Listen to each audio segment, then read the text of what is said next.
Hello, everyone, and welcome to the Manic Monday edition of The Rundown. I will be your host today. I am Craig DeLuz, coming at you from the left coast, behind the Iron Curtain, otherwise known as the Sierras. But as we all know, I do not do this program by myself. No, I like to jump in and offer my assistance as necessary. My name is Mike Poworski. I am the co-host from the East Coast. That's the coast with the most, just so you're clear. Right, with the most coast.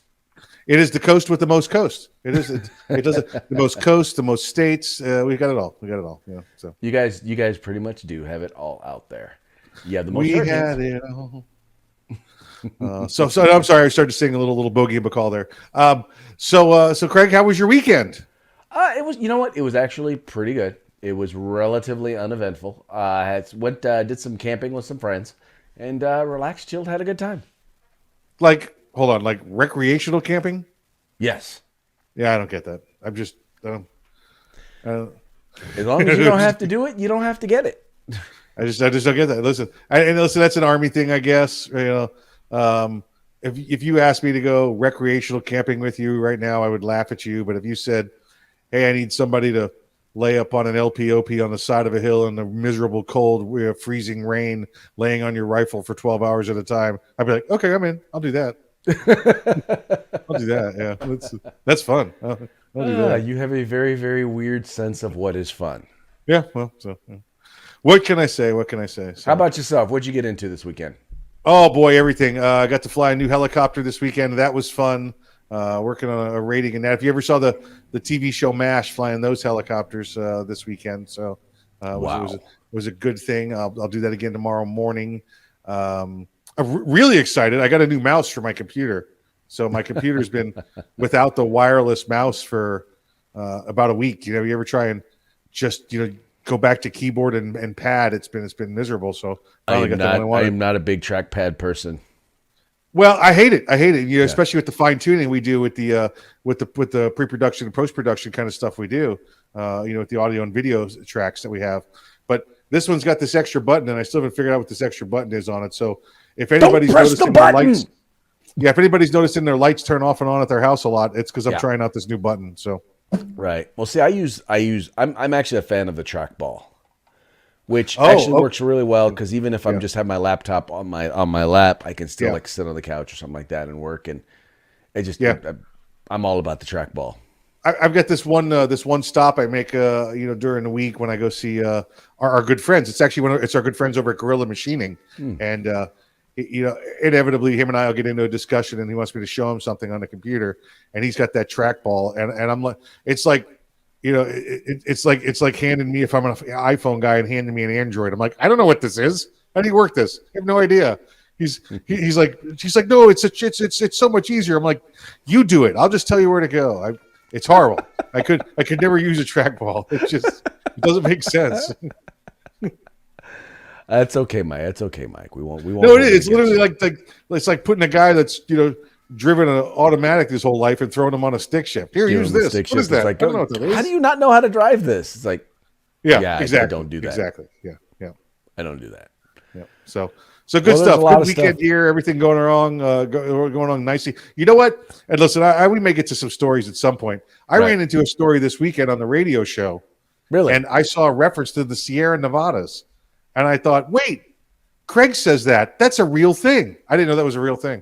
You didn't know that the Sierras it's a mountain range that separates California largely from the rest of the world. Isn't that what the Rocky Mountains are? No, the Rocky Mountains are closer to Colorado.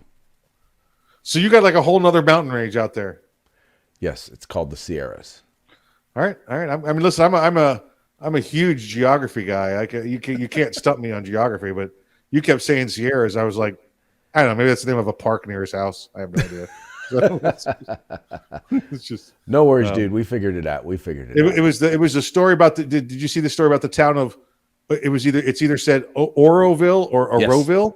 Oroville, okay. Yes. Oroville is about 90 minutes from Sacramento. Oroville. Yeah, Oroville is a constitutional republic. Declared themselves a constitutional republic to get away from the Biden mandates. So I thought that was pretty neat. We talked about that on Arms Room Radio this weekend. Well, they're not just trying to get away from the Biden mandates, but they're also trying to get away from the state mandates. So Oh, we the because obviously the Newsonian laws. California state mandates are Right. far exceed the mandates of the feds. True. Very true. Yeah. Anyway, but yeah, Very no. true. So that's about 90 minutes from here, Okay. up near where actually went to college, which is in Chico. So not too far from here. Know exactly where it is, and it is in the foothills of the Sierra Mountains, Also known as the knobs. the Knobs. Yeah, small rolling hills are also known as knobs. Yeah. Right. Well, we call them foothills. Here, out this way. In Kentucky, they're called knobs. Knobs. They're knobs. The knobs. Sounds awfully New Yorkish. Well, Kentucky. when you're from New York and you say it like that, it sounds New Yorkish. But Okay. Well, there you go. I hear you. All right. Well, let's hit today's stories. We're gonna start off in New Jersey. Now, Mike, this was an interesting one because you flat out called this. You said that they were going to find some ballots. This guy running and the Senate Majority Leader is basically going to lose his seat. He's refusing. He's down by thousands of votes. He's getting his butt kicked, and he's refusing to. He's refusing to concede because, well, he's saying they found thousands of ballots. Yep. Yep. Yeah. In fact, it's funny when you sent it to me and said you called it, and I was like, "Yep, this is Broward County style, which is New Jersey style, but Broward County took it from New Jersey and then made it their own. This is, hey, we found ballots in the trunk of a rental car. Hey, we found ballots in the back of a U-Haul truck. That's Broward County style. That's why Captain Florida Governor DeSantis relieved of office of the supervisor elections down there in Broward a few years ago. Well, evidently, she must be working up there back in New Jersey again, because New Jersey over the weekend, folks found, hey, we got about, what was it, Craig? It's about 12,000 ballots they say they found. Hey, we found 12,000 ballots. By the way, Craig, if they found 12,000 ballots, that's 19% of the entire vote in the state. Right. And they just found those ballots. Yeah. It was in the back of this car. It was at a Kia. That's in there. It's got good steering over there. Yeah, we found it in the back of the Kia. Well, you know, Yeah, and we also know that the Republican candidate for governor, it's kind of funny that you have the mainstream media calling the election in that gubernatorial race when it's literally, there are still literally thousands of ballots to be voted, to be counted. And Terry McAuliffe is only up by less than 1%. Murphy. Oh, that's right. I'm sorry. I'm thinking of a different state. You're right. Yeah. But you're right. The percentage in the state Senate, the president of the Senate race. Now let's mind you, that guy, he is the president of the Senate. If he loses, the incoming guy will not be president of the Senate. He'll be the junior Republican in the state house there. If somebody else will become another Democrat, another senior Democrat will become the president of the Senate. But the president of the Senate is about to be ousted. So the percentage points that guy is losing by is less than is greater than the percentage points that Ciatarelli, the Republican gubernatorial candidate, is versus Murphy. So the race that they've declared as being won is tighter than the race that they've declared not being won. It's just way tighter. They've screwed it up. They're like, okay, this guy's winning by 0.5%. Right. We're gonna say that he's called it, but the guy that's got 0.25% difference, that one's already over with. We declared that a victory. So they've completely screwed it up. Beyond odd. But then again, it's the media. I mean, what do you expect? Well, and it's New Jersey too. They come out the door and they go, "Hey, how you doing? Murphy won." That's all there is to it. Nobody asks any questions. We don't need to count. Yeah. We don't need to count the ballots. What did you? But sir, do you have a count for us? What'd you ask? You like living where you live. It's just life in New Jersey. But hey, they, like I said, if it's not close, they can't cheat. Blow them out like in Virginia, and it's true. That's how you It's win. true. But you're right. Listen, Craig, I'd love to see us win everything 70-30, right? That would be great. But in today's world, it's going to be close. And when they're going to cheat on close, it's I'm sorry. It's time to start breaking some legs. It's time to start breaking some legs. That's probably what they would be doing if they felt like they were being cheated. Oh yeah, yeah, absolutely. Just saying. Just saying. I'm not saying. I'm just saying. I'm not saying. I'm just saying. Just I'm saying. not saying. Just saying. Yeah. That makes it all right. That does make it all right. You don't know that, folks. Well, Mike, they could actually do it like they're doing it in Chicago. So in Chicago, the Illinois Supreme Court has basically ruled that their gun and ammo tax is illegal. Right? It's they've called it deemed it to be unconstitutional. Yeah. And the reason, or the one part of the rationale for that, they said, was because it has to be tied in some way to the whatever the use of the funds is going to be. So the folks there in Cook County have rewritten the ordinance, and now they're making it so the money goes into a special fund to deal with gun violence. And now they've reinstituted the tax on a constitutional right. I don't see how this is going to fly. At least my whole thing is I'm like, so you're going to tax guns and ammo that most of them have absolutely nothing to do with, or have not been involved in violence or gun violence, or violence involving firearms, and yet you're going to tax them all. I don't see the tie here. I don't see how you make that specific tie in terms of this tax. Craig, this tax was originally instated. It was $25 per gun. That started in 2012 and up to 5 cents per round in 2015. Okay, so this took 9 years for one and 6 years for the other to work its way to the state court, to the state Supreme Court. State Supreme Court rules 6-0, unconstitutional. Okay, and here's what they say in their final disposition when they give this out there, in their opinion when they put it out. They say it's unconstitutional. You guys didn't even try to say that the tax was going towards some safety fund or something like that. So a week later, they said, hey, didn't they say if we put it in a safety fund, it would be okay? Okay, let's do that. Right. And there is a Republican actually on the Cook County Commission. He goes, no, that's not what the Supreme Court said. That's still illegal. What are we doing? So here we go again. Let's hope this doesn't take 9 years and 6 years to get straightened out. I do have it from a little inside source at the Second Amendment Foundation that they're not going to let this take more than another week before a lawsuit's filed again. Oh yeah, no, and not only that, I think that the Supreme Court should actually come down hard on them because they're basically trying to subvert the ruling of the Illinois Supreme Court. I don't know how they let this stand. Craig, you and I have talked about it many, many times. Elected officials should have only qualified immunity. They should not have absolute immunity that elected officials have. Just as police officers do, just as anybody else that's in first responder business has qualified immunity. Those that elect, those that create laws, those that interpret them, they should all have qualified immunity. What's that mean, folks? That means as long as I don't blatantly, intentionally commit a crime against you or violate one of your civil rights, that I'm immune from your, ridiculous lawsuits against me. Oh, I gave you a ticket. I'm going to sue you and you're going to lose your house. No.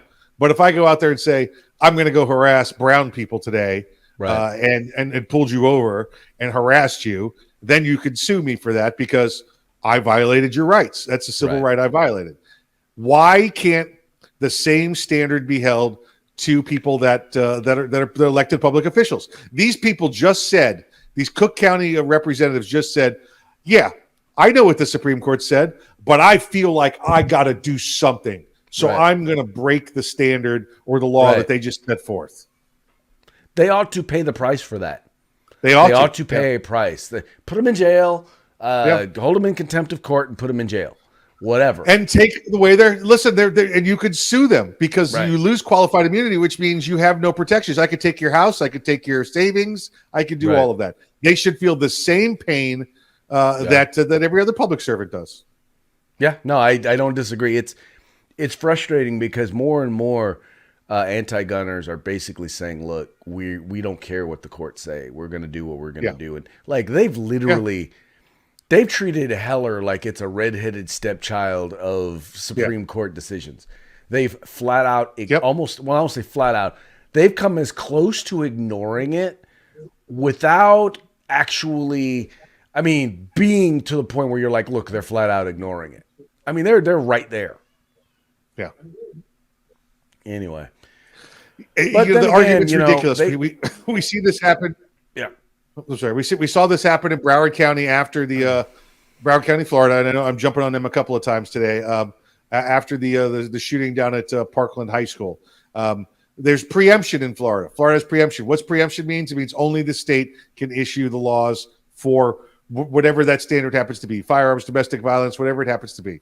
So Broward County decided, well, we're going to make our own laws about who can buy and training and all of that down here.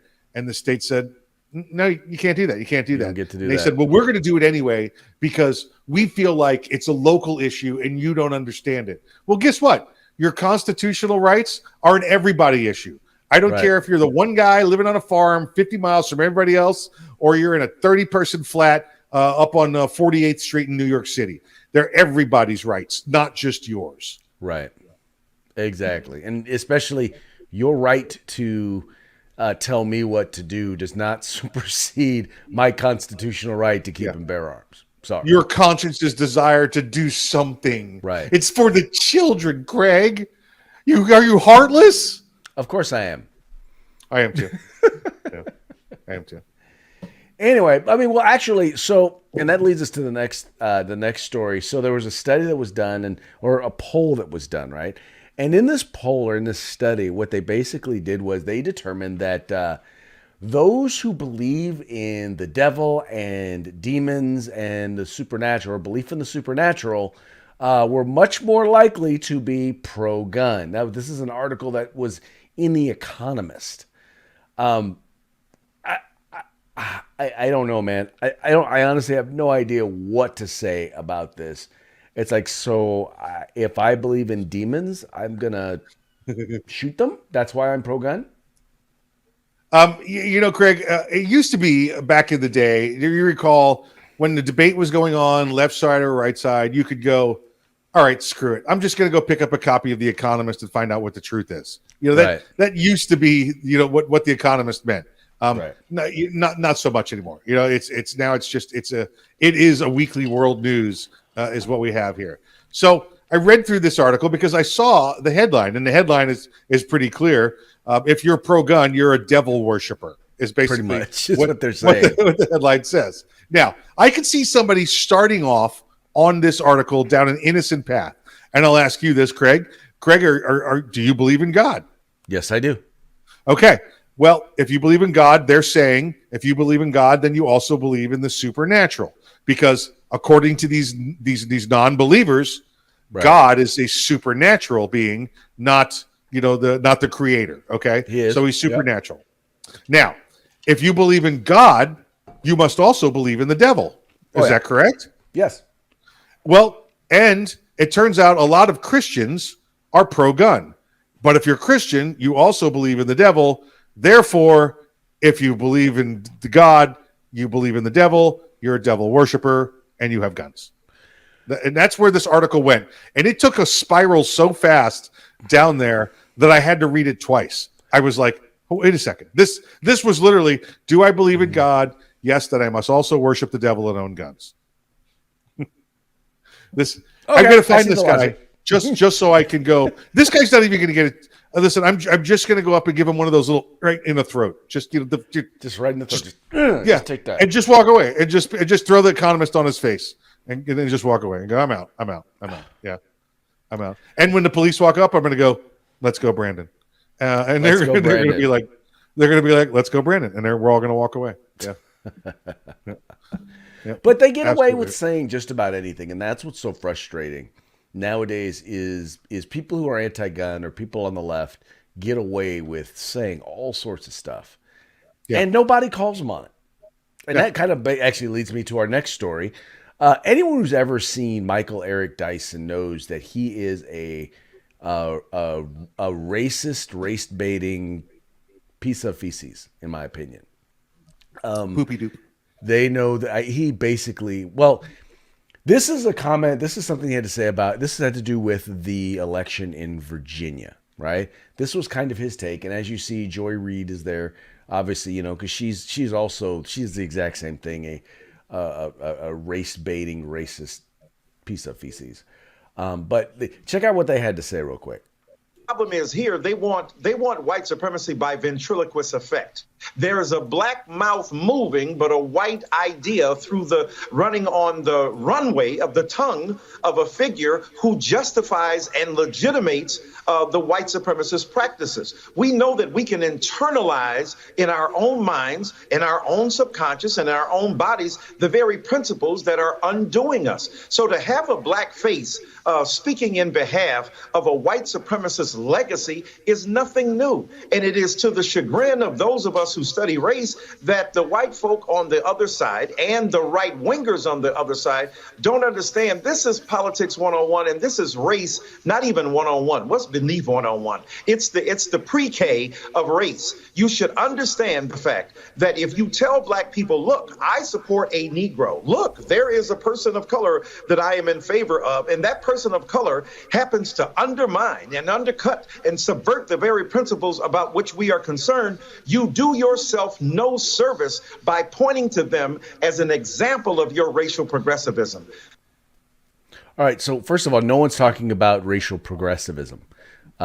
Most importantly, in this particular case, is what he's saying is that if he, there, by the way, he's talking about the lieutenant governor elect for the state of Virginia, and they're basically saying that she's basically black. She's white supremacy and blackfaced, and she's like a ventriloquist doll, and white supremacists are using her and her rhetoric, and the whole point is that because she doesn't think like them, because she's not a left-wing zealot like them, all of a sudden she's incapable. She is a black woman who is incapable of thinking for herself.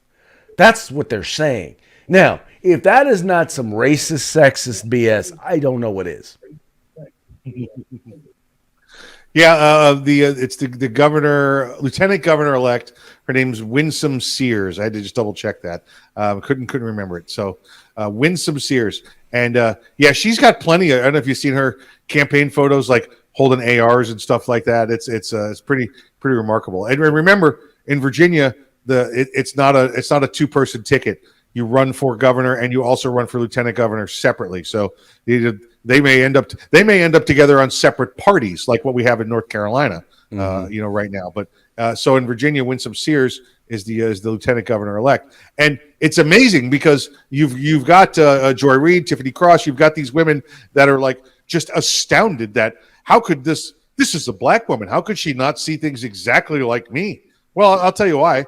She's had the Enlightenment. She's seen the lies that the Democrat Party has told the African American, the Black American, for the last 60 years. Okay, what was it President Trump said before he got elected? During his term, hey, listen, they've been lying to you the whole time.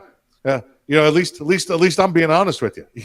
And he did. Look what he did. Craig, look at the amazing accomplishments that were gained by all minorities, not just Black Americans. Oh, by the way, who's the president that ever paid the most into the black colleges? Let me think about it. Oh, President Trump. That's right. Right. Well, let's just absolutely amazing. Yeah, but they throw this woman under the bus because how dare she not take the liberal, racist, critical race theory side? Mike Eric Dyson and Joy Reid, I would just like to invite you to consume a satchel of Richards. That's right. Just so you know, this is how I feel about you two. Because once again, every time someone steps up and they have a thought of their own, they have an idea of their own, or at least an idea that's different and separate from what you believe, you want to turn around and accuse them of being used and racist. And it's like, You know what? It's funny because the only people I see on TV saying that black people are victims, black people can't do it without the white man. The only people I see saying that are you guys, right? The people who talk Craig, we about saw how this. horrible this country is, yet you're Yeah. also the people who have the resources. If it's that bad here, you can leave. I'm just wondering why all of these people are trying to fight to get into a country that is going to abuse them so horribly. We saw this last week with the Atlanta Braves, of all things, right? They were tempted to be canceled by the liberal culture, by Stacey Abrams, by even the wokeness of Rob Manfred, the commissioner of Major League Baseball, and it all failed. Every bit of it failed, and these people came out on top. And then they had a beautiful parade in the city of Atlanta, and they went through the heart of Atlanta and had this parade. And it was a wonderful event. And the city came out, and they cheered and cheered and cheered, and everything was great. And then the media came out and said, well, sure, they might have won, but the team's racist. It's like you said, Craig. We said we've talked about this for months. When all else fails, just call me a racist. Just go. And if you happen to be a person of color, well, then you're just a tool of racists. Well, you're a tool of, or you're an Uncle Tom, right? That said you're their slave. Right. Yeah, Ridiculous. it is. Anyway, I could go on about this one for hours, but I want to get to our parting shot, Mike. Our parting shot. We all know Kyle Rittenhouse is on trial for defending himself during the if you George could call Floyd it a riots, trial, or during some of the riots in Kenosha. What'd you say? I said if you could call it a trial.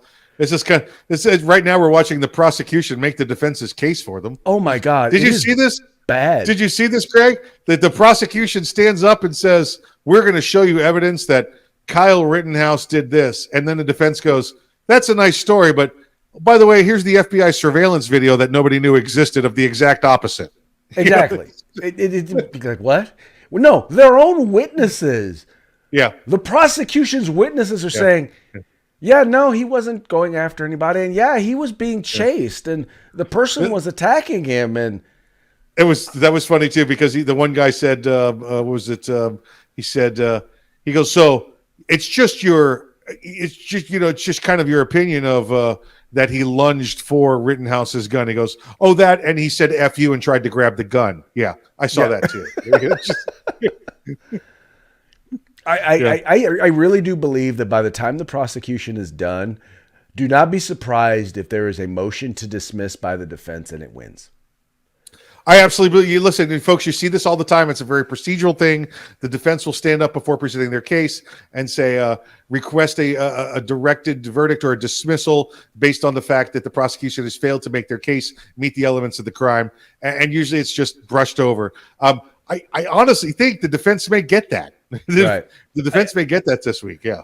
I mean, even put it to you this way: when even the mainstream media is like, "Wow, yeah, we never saw this." I mean, they're talking like the people on CNN and them. They're acting like they've never seen any of this video. And now, Mike, you and I have both seen within weeks, within days, we were watching video of Kyle Rittenhouse being chased, of everything that happened, right?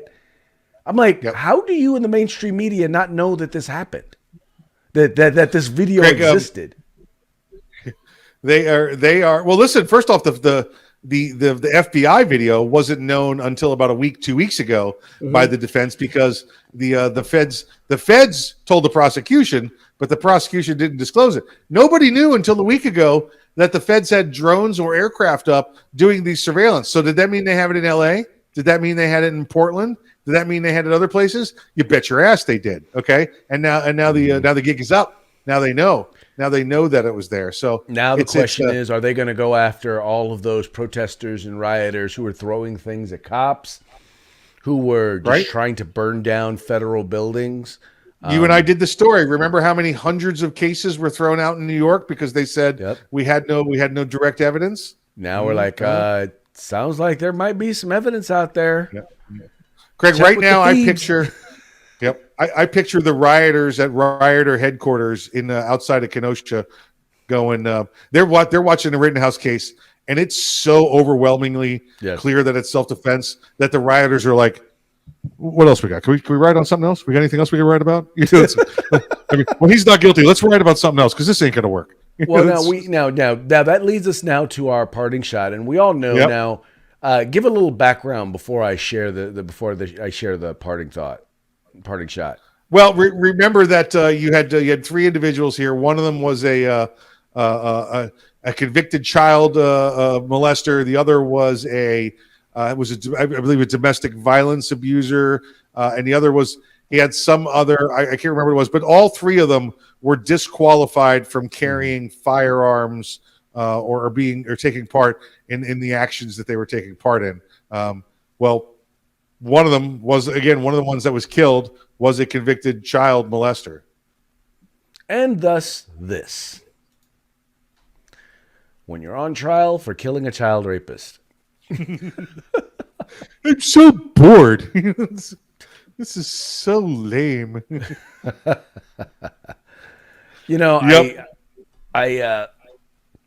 And this is one thing. This is not about taking light the fact that two people lost their lives, and one person was injured. But the fact is when you attack somebody, in particular, when you have a history of attacking people who are weaker than you, eventually you're going to get your comeuppance. And in this particular case, looks like that individual got his comeuppance. I think we've said it on here a couple of times. Don't bring a skateboard to a gunfight.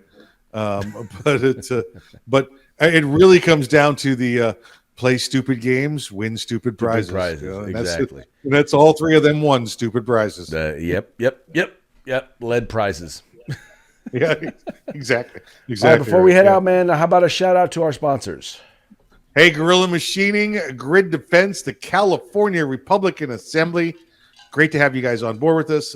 We love having you here, folks. Visit them if you're in California. If you're not in California, you want to see California get some of that Republican firepower, make sure you sign on to their website and see the ways you can help them. And then, of course, we ask you to help out Grid Defense and Guerrilla Machining. Have been such good partners of ours. We'd like you to return the favor on your next firearm accessory purchase. Please do. We just want to say thank you to each of our sponsors. You guys are the ones who help make this program go.